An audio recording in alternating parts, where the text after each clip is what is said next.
correspondant de France 2 à Rome, voudrait vous parler de Silvio Berlusconi, l'homme qui est en haut des sondages dans son pays, le chef du gouvernement. En plus de ça, a l'air en forme, mais la forme du Premier ministre italien, ça concerne tous les Italiens. Ils en parlent souvent. Oh, comme il a bonne mine. Oh, tiens, il a été dans une clinique en Suisse. Oh, tiens, il a plus de cheveux que la semaine dernière. C'est comme ça, c'est l'Italie. Et Philippe, d'ailleurs, va commencer par vous raconter une petite anecdote. Mais je crois que c'est le Premier ministre qui la raconte lui-même, me semble-t-il.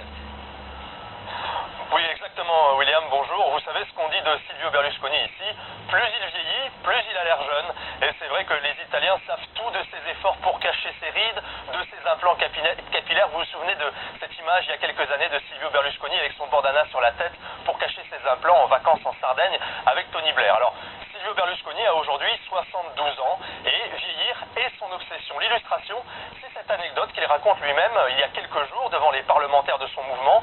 L'histoire se déroule à Milan. Silvio Berlusconi va visiter une maison de retraite.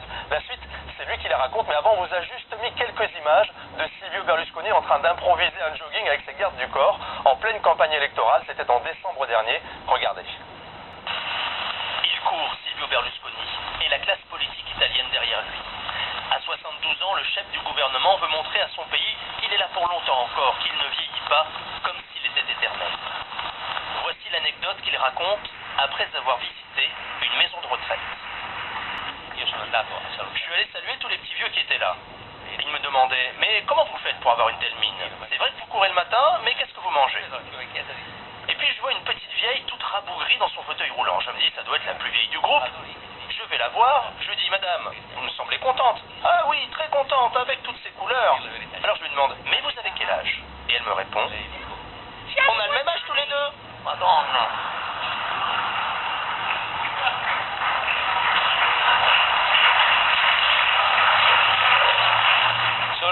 J'ai passé un quart d'heure à me regarder dans le rétroviseur de la voiture pour voir les rides qui allaient apparaître. Un désastre.